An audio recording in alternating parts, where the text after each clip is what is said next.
Whether it's bad planning, bad luck, bad timing, or bad inventions, well-intentioned bad decisions have plagued history for thousands of years. Welcome to Historic Hindsight. Hello and welcome to another episode of Historic Hindsight. I'm John, that's Tom, and today we're going to talk to you about cosmetology. Or cosmonauts, which is kind of the same thing. There's cosmos involved.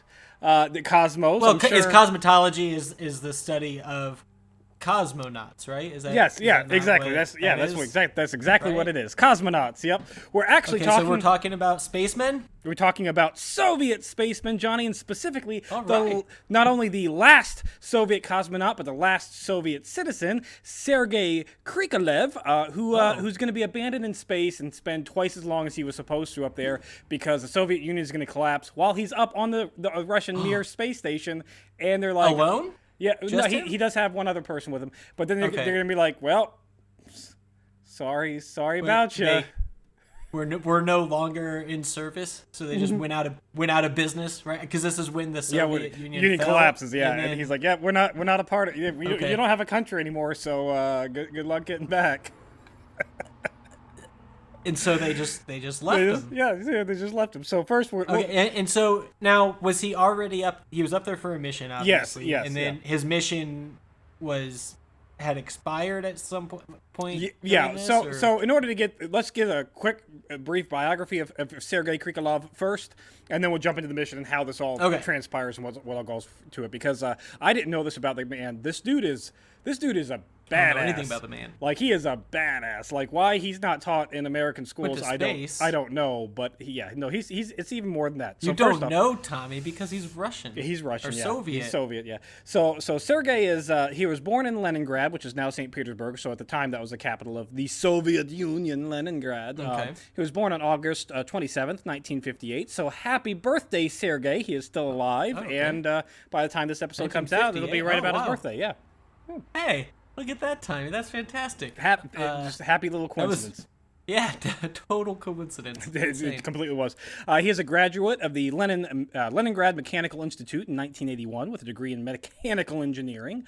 That year, he is going to join the NPO Enegria, which is basically the Russian version of NASA. It's the industrialized organization that was responsible for manned flights in space. So this is the Soviet Union's NASA. Right. His career. Is this like what they'd be doing? Is this Cold War stuff? Yeah, this is the end of the. This is the end of the Cold War. So this is 1980. Okay. So it is Cold War, but it's towards the end of the Cold War. Gotcha. His career is remarkable, and it begins right off the bat where he is a member of the ground control team that successfully rescues the Salyut 7, which is a space station that's computers failed, so it's like automated guidance systems and everything fail on it. Oh, right. So he's responsible. So he's responsible for developing the docking procedures for the station and repairing its onboard computer systems from the ground. So this is Houston. We have a problem. Oh, wow. And he's actually fixing shit on the ground.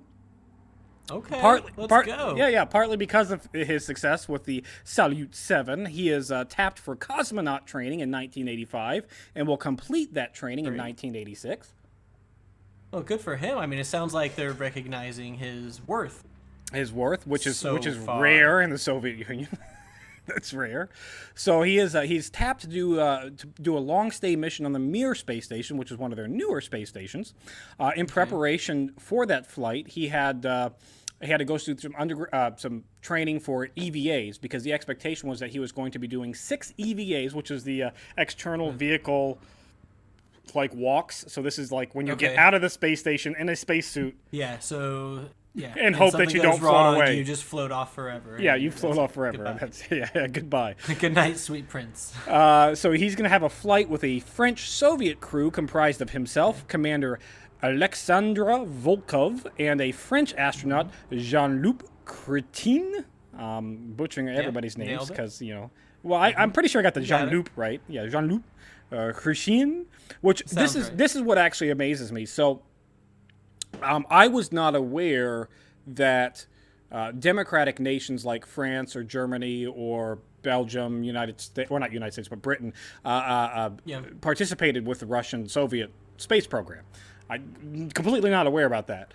I just Yeah. assumed that they had their own space programs, which they did not. Like, I guess it was pretty much like NASA and the Soviet Union, and that was about it. Everybody else was like, we don't care. And so the people they're getting from other countries are they're kind of like contractor style, like. So partly what was going on is that Russia was running out of money, and so they were selling tickets to foreign cosmonauts on seats to shuttle missions. Wait, so this sounds this is like Jeffrey Bezos. You could have been a cosmonaut a hell of a lot earlier if you just bought a Russian Russians ticket. did it first. Yeah. Yeah, the Russians were just selling tickets first. Yeah, they were basically doing it first. Yes, you were right. So he's got this 3-man crew. That's French and Russian crew. They get up to the Mir space station. They launch on November 26, 1988. He's going to be joined by the previous crew that was on the Mir station, and they're going to stay there for an extra 25 days to become the longest 6-man crew in history on a space station. Okay. So 6 men on this, and it's like the on space 26 station days is the longest time. It would be the longest time at that time. Yeah. For so six they were real for short missions for a while. For 6 people. Or 6 people. Yeah. There was a gotcha. lot of people in a very tiny room. Imagine 6 people crammed in like your dorm room, God. because that's basically It's what you miserable. get. Well, that's why they had to do like personality tests and everything else, and stress tests, and like that. There's so much that goes into being an astronaut based around that, because you're gonna go nuts. You're gonna go nuts. Like, because it's that after being strapped to a car seat, like a baby for a while, as you make your way to a car seat attached to some model rocket engines and hoping for the best. This is the Soviet Union, so safety protocols are out the window. This is post. It's a giant bottle rocket. Yeah, this is post. The Treblinka, the stupid nuclear power plant that exploded. Yeah, no, the nuclear power plant exploded. This is Chernobyl. Yeah, Chernobyl. That's the one. Yeah, because NASA had so much better records with safety and. In any case, so they're up there for so the previous generation of school kids. Yeah, the previous crew. The previous crew is up there for 25 days. They then leaving the new 3-man crew up there. While he's there on that first mission, he does participate in 6 EVAs.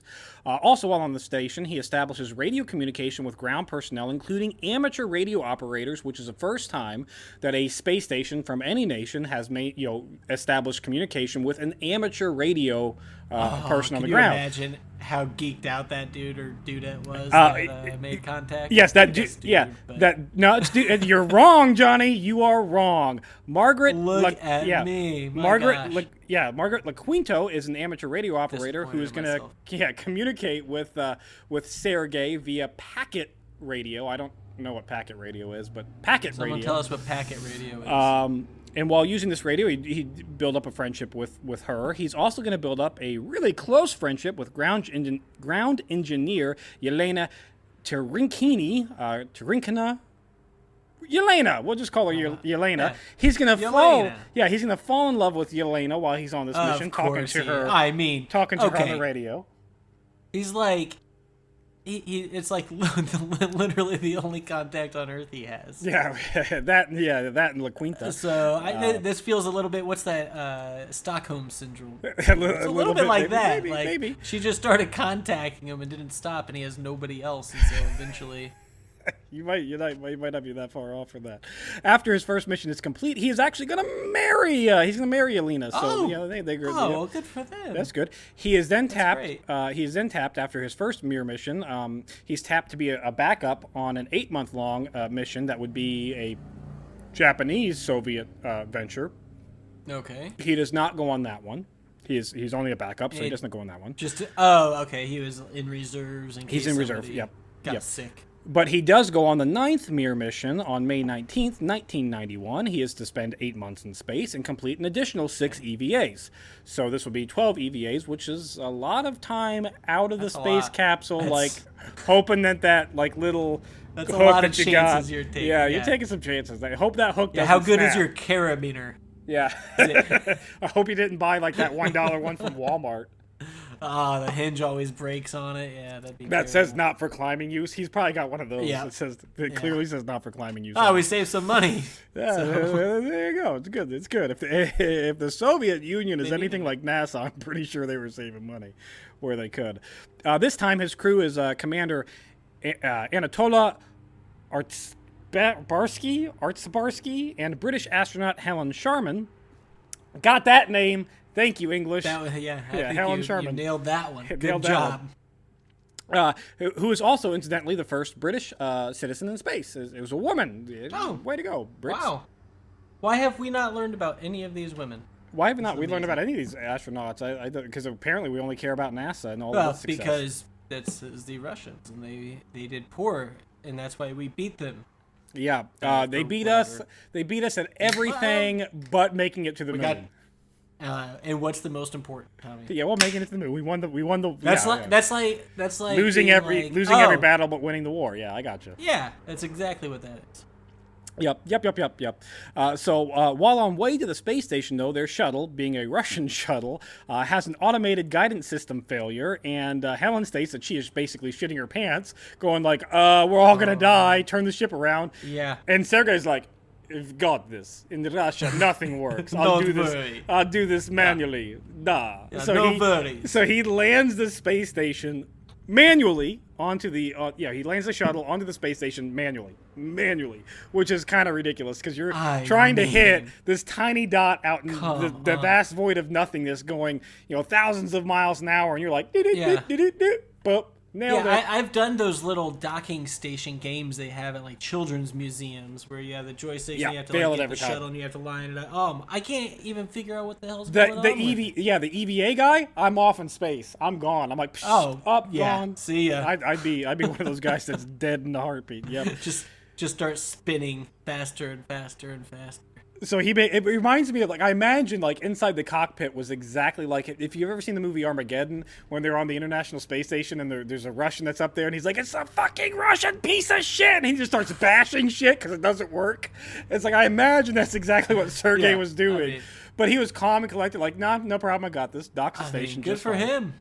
That's amazing. Yeah, that's good. This guy's a national treasure. He wins countless awards in Russia in the international community. Yeah, he deserves them. So Helen's going to return to Earth about a week later. She's going to land in modern day Kazakhstan. Borat. So they return one at a time in so individual escape pods. Is that she returns in the shuttle that they go up there. She's returning in that shuttle. Okay. So she returns with the other crew that was up there. Yeah, remember, the foreigners that are on this mission aren't up there to actually do work on the Mir space station. They're having fun. They paid their ticket. They want to be a cosmonaut. They're actually going to space instead of like semi-space. Semi-space, yeah. 5 minutes of no gravity or whatever the hell that was. Yep. So she'll return to Earth a week later. In July 1991, Sergei's up there. He's doing his mission. He's doing some EVAs. Mm-hmm. He agrees to stay on the Mir space station as the engineer on the station because the next two missions that are slated have ran out of money and they're only sending one-man crews, so they need an engineer that's up there.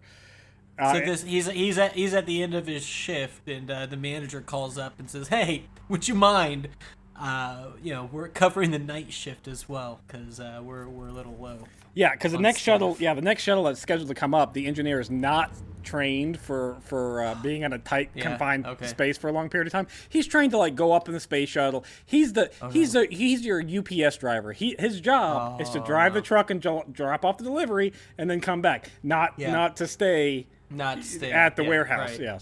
Yeah. He has nothing to do with anything that's going on the space station. Yep. So he agrees to stay up on October 10th. Just an Uber. Yeah, just an Uber. On October 10th, 1991, Artsabarsky, he's going to leave with the supply crew, leaving Sergei and the new commander, Volkov, up there by themselves. Two guys up there by themselves.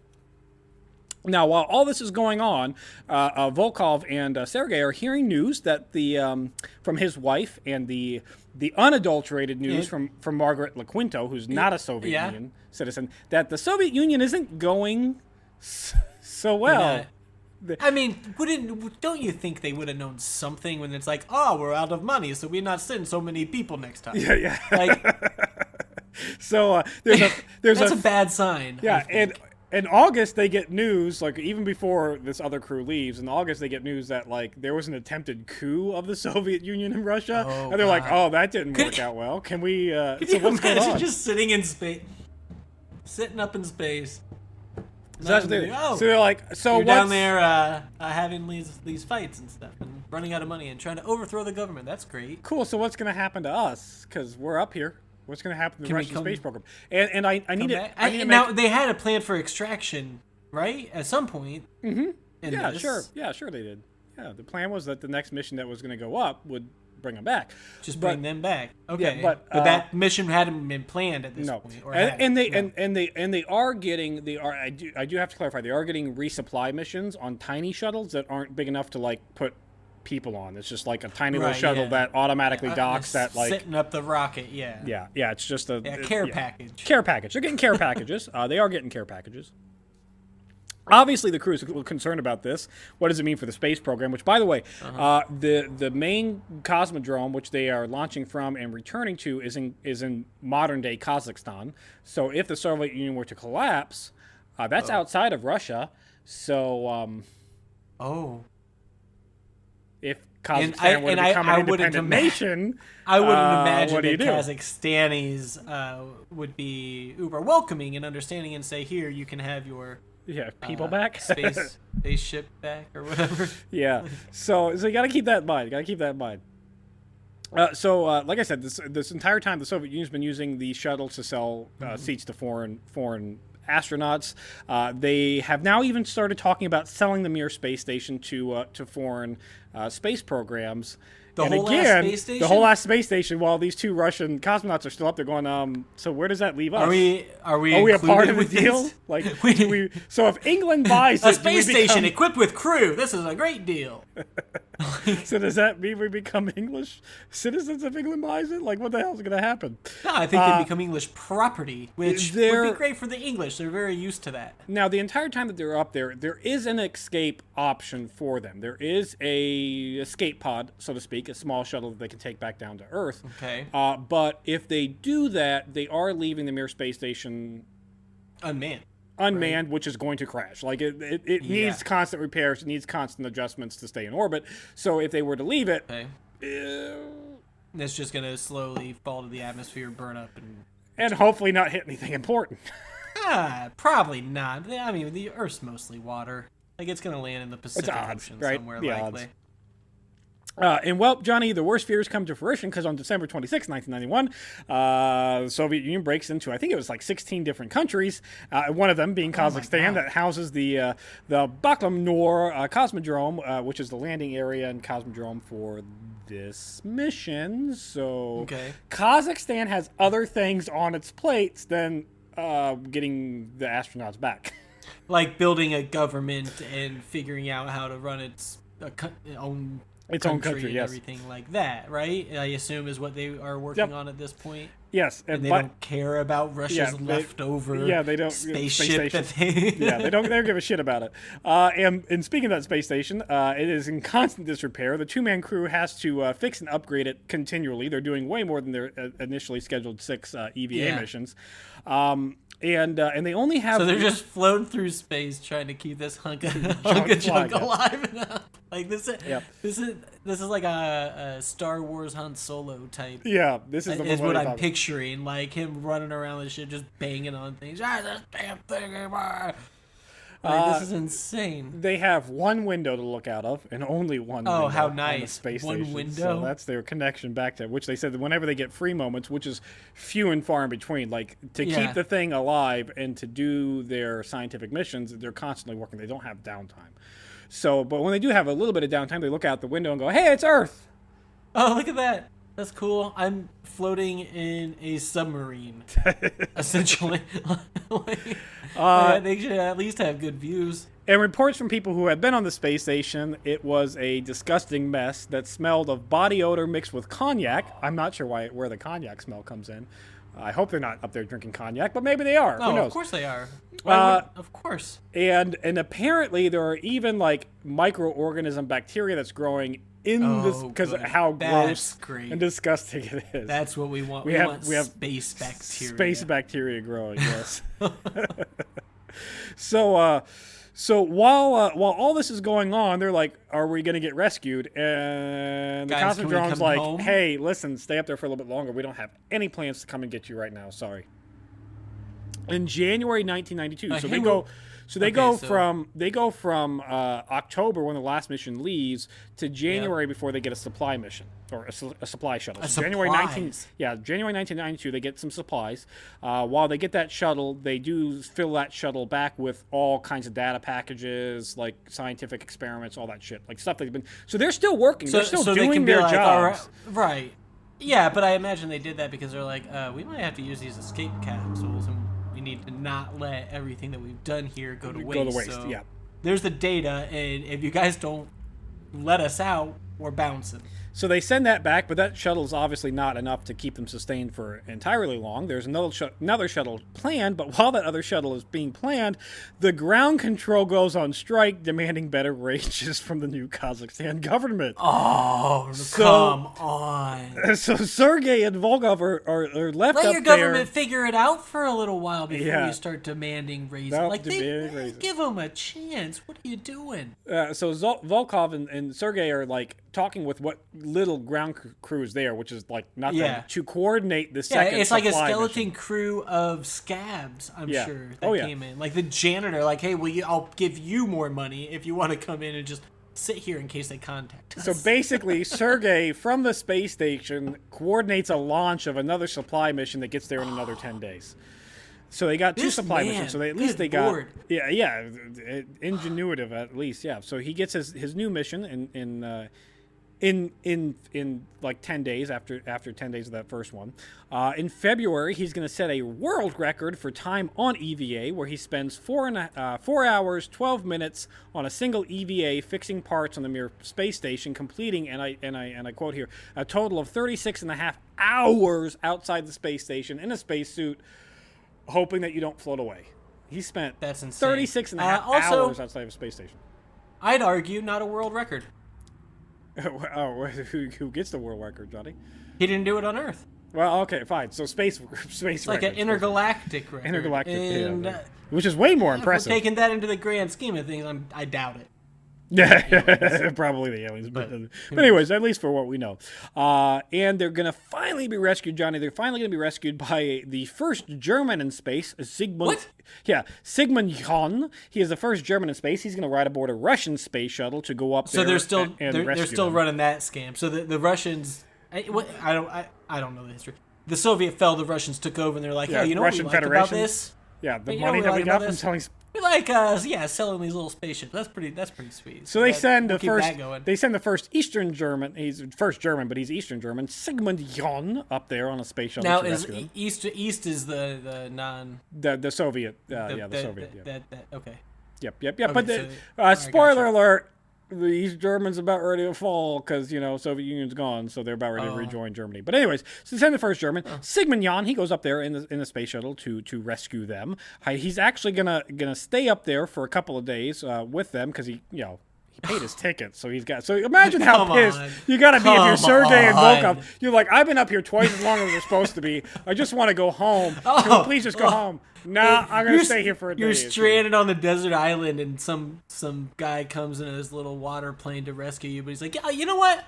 I was coming here on vacation, so I'm gonna get my little 7 days in first, and then we'll go after that.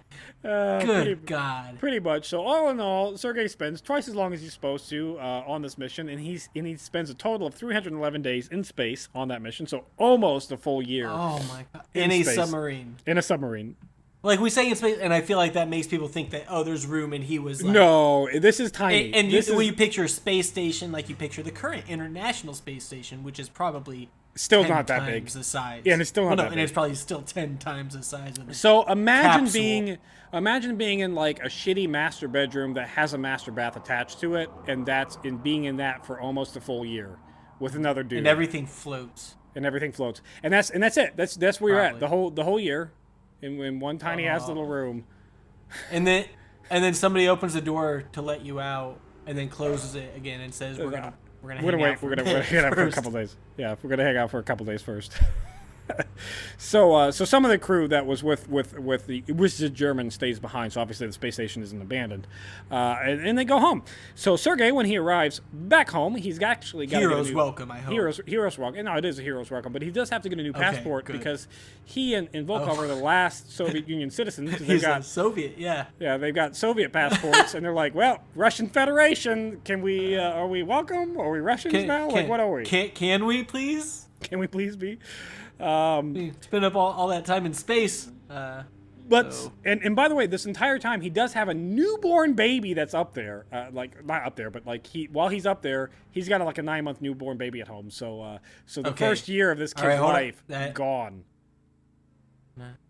All right, that math checks out. It's fine. Okay. He got married. He got married. This is it's a soldier on the deployment comes home. He got married, knocked up his wife, and then went back up into space. Which, by the way, I think this goes down in record as the biggest way to ghost the first year, because the first year of a kid's life is just the worst. You're not getting. I thought you were going to say it was going to go down in history as the manliest thing ever to happen. Is you return from space to impregnate your wife and then go back to space. Well, that's pretty manly too. But I was saying like he's ghosting. He's well done he's, there. He's like, look, I don't want to. Yeah. Now, find me somebody who's to like. be fair, it wasn't all his fault. It wasn't. He was only supposed to be. Stay got extended. Yeah, he was only on supposed to be there. Account of the Soviet Union. He was only supposed to be there half the time, but he wound up spending almost an entire year up there. Anyways, 311 days up in space, and this does not dissuade him. This whole shit show doesn't dissuade him from going back into space. He joins the now. So the Soviet Union space program is split between Ukraine and Russia. So half of it's Russian, half of it's Ukraine. He goes and joins the Russian version. Okay. And he continues to go back into space. He actually becomes one of the first humans on the International Space Station on Expedition 1 on October 31st, 2000. He continues to do space travel and gets to be one of the first humans on the International Space Station in 2000. I don't think I would continue to go back to space after that kind of a shit show, but he continues to go back. Yeah, after your government leaves you in and abandons you, and they're like, well, good luck. Says sorry, can't do anything, and you're left to talk to some person on a radio who doesn't know what they're doing and is filling in for people on strike. I mean, that's just.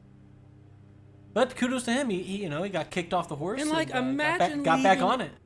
Imagine the homecoming that he had with his wife, because I can only imagine my wife and only being able to talk to her by video phone chat. Not even that, because at that point I think it was more just radio. But by phone once a day for like a year, and then she had a newborn baby. Imagine coming back home to that, and I'm sure his paychecks were going right to her. I'm sure that there was no doubt. Stopping his paychecks after the Soviet Union collapsed. Yeah, here's the other side of that theory is he didn't believe in divorce, and he really didn't get along well with his wife. Yes, so that's a good way to that's a good way to do it. She's getting all his money anyway, so he doesn't have to spend anything up in space. Yeah, he's good. Yeah, he doesn't have to spend anything. He's got his free rent. He's got his toothpaste tubes full of food that he's eating. Oh god, imagine that, a year of just space food. Oh my god. Do yourself a favor. Yeah, it's the little things you don't think about like that, like how miserable. Do yourself a favor. Go onto eBay and buy like space pizza, space ice cream, and like some other space. Buy a whole day's worth of rations of space food, NASA food, and then eat that for a day. That's all you get for the whole day. That's all you get. Tommy, what? I think you should do that. I think that's a good experiment for you to do, so you can empathize with this guy. I do like space ice cream though. It is delicious. Anyways, that's not even his first International Space Station mission.